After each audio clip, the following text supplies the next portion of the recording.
What is going on, everybody? It is your boy Hand Dog, and our Arizona Diamondbacks, after winning a series convincingly in Miami, went to Chicago, home of CM Punk, and they realized what clobbering time really was.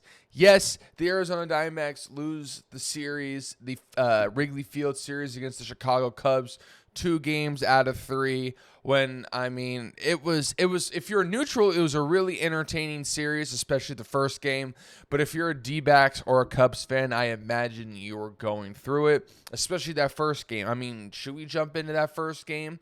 One of the highest scoring games in MLB history, a game that saw 16 runs scored in the 8th, where at one point the D-backs scored 10 runs in the top of the 8th, and we thought we were going to win it up 4. No, guess what? The Cubs score 6 in the bottom of the 8th after we score 10, and they end up winning the game 13-11. But that doesn't really tell the whole story, as it was 2-0 Cubs for the longest time. We thought it was going to be a low-scoring game. I'm looking at my notes here. Corbin Burnes was on the mound, 3 Ks, 2 earned runs, 6 hits.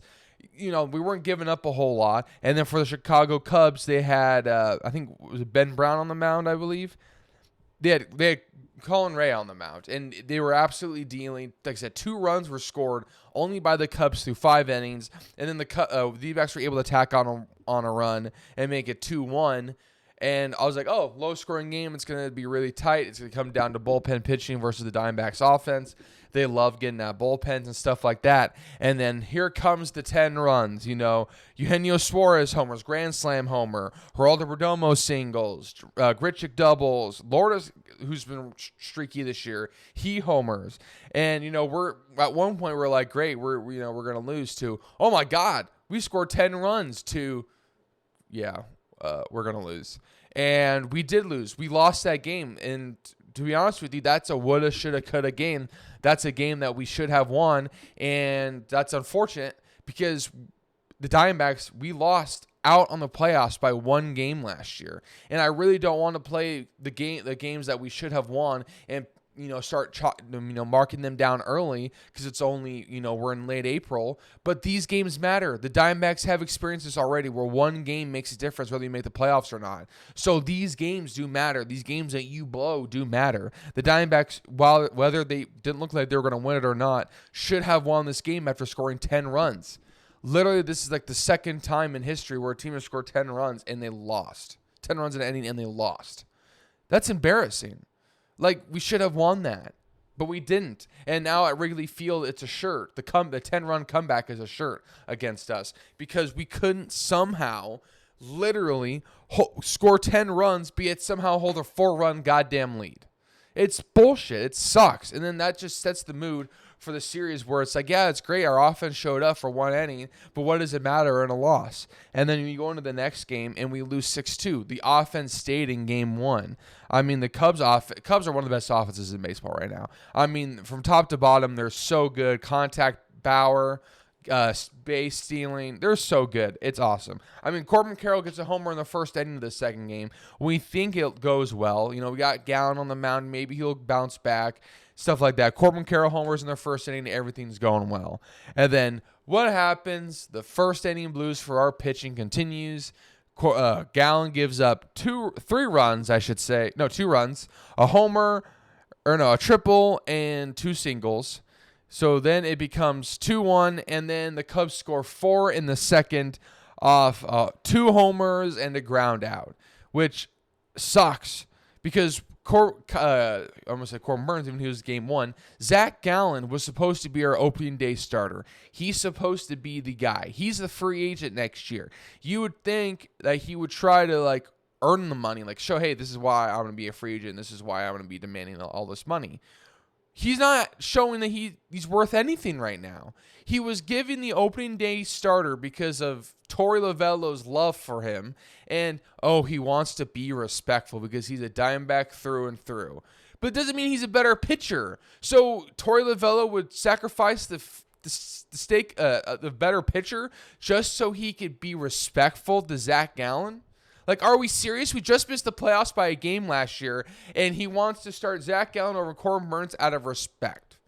Not just because Corbin Burnes is better. He just, I fancy Gallen more. He's been here longer.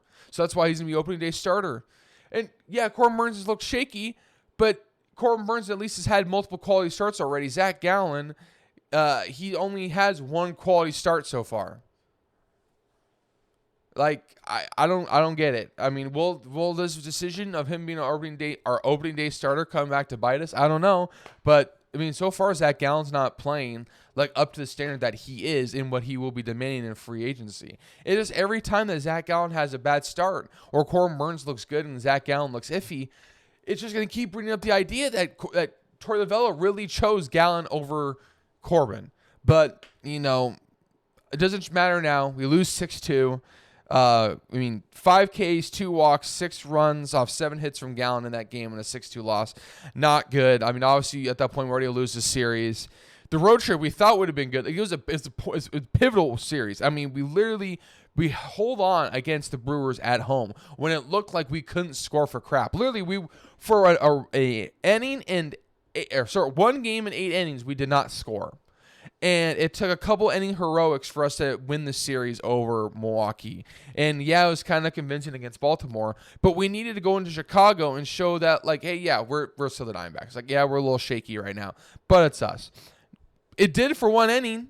We lose 13-11, and then we lose 6-2. And then the series finale on a Sunday, there is a weather delay, multiple weather delays. Merrill Kelly's on the mound for us. And Merrill Kelly does what Merrill Kelly does. He pitched an absolute gem. The only thing that stopped Merrill Kelly against the Cubs was the weather. Merrill Kelly, 5 2/3 innings, 2 hits, 1 earned run, 5 Ks, 1 walk. He was absolutely dealing against the Cubs. That was the kind of start we needed Gallen to have and that he's capable of having. But I'm sorry. I'm expecting like a hiccup to come or something like that. But Kelly comes in, just absolutely deals. It's a low-scoring game. Like I said, the multiple rain delays. It goes to extras. It ends up being 3-2 Diamondbacks off the end of a Josh Naylor single, Mr. Single himself. I mean, this dude is raking for the Arizona Diamondbacks. Yeah, we've seen some of the power already from Josh Naylor. But what Josh Naylor brings is solid contact and, like Moneyball, because he gets on base. And we're seeing it with Josh Naylor. A lot of singles, a lot of doubles, but guess what? Those singles and doubles come when players are on base, when players are on with runners in scoring position. So he is clutch. He's a great hitter, great pickup for Mike Hazen. Like I said, the power will come in bunches. We've seen it already. But Josh Naylor, huge pickup.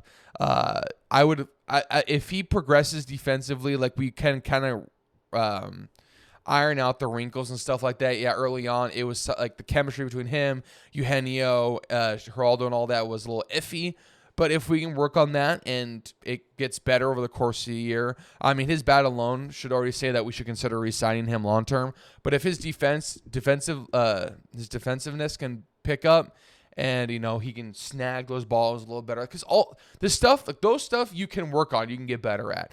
Like the stuff that made Christian Walker great. Like there's some stuff you can't teach, but there's some stuff that you can that can help improve a first baseman defensively. And Naylor can learn that and get better. And if he can, beautiful. That'd be awesome for us. Because I love Pavin Smith as a DH, but when I watch him play first base, it's so awkward watching him play first.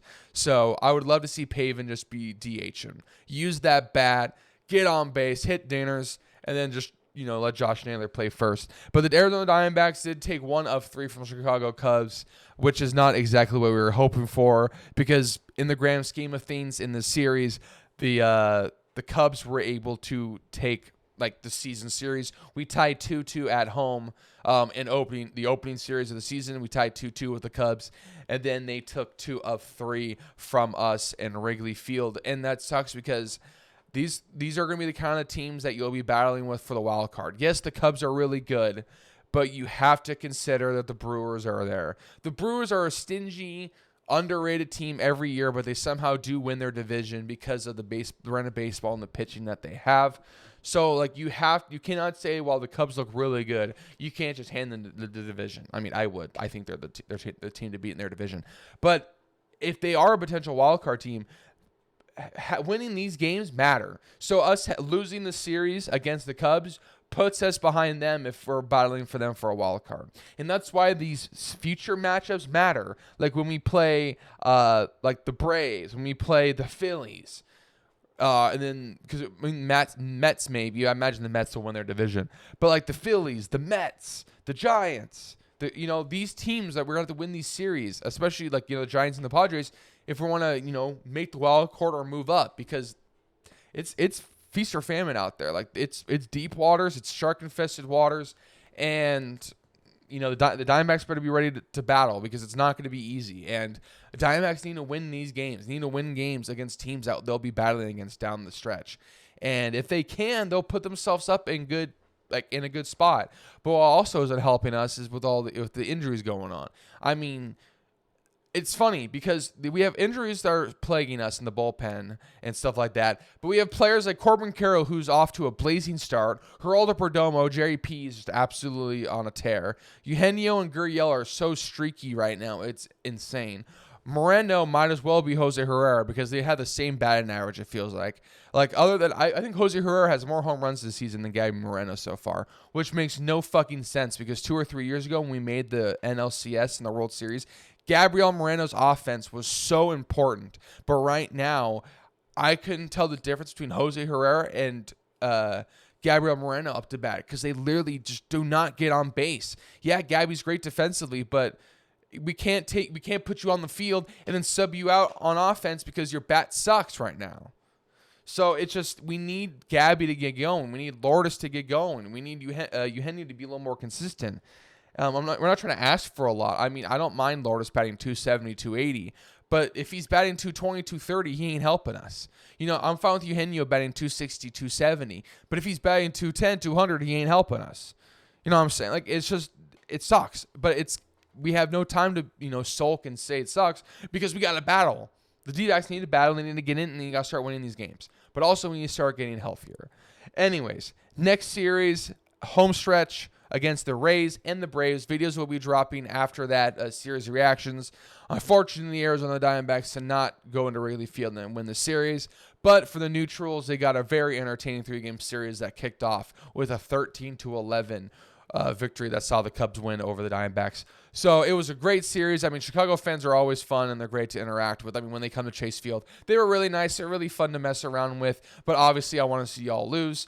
But at the end of the day, watching that series makes me really wish I was at Wrigley Field, because I would love to visit all the ballparks in my lifetime. And obviously, Wrigley Field has to be at the top of the list. I mean, it looks so awesome. I wish I could have been there to not obviously experience the 13-11, but to at least have, just experience the stadium and its history. But thank you all for tuning into this video. If you did enjoy, please hit the like and subscribe button. I am sorry that these videos are not coming out right away, but these videos will be coming out fast and furious.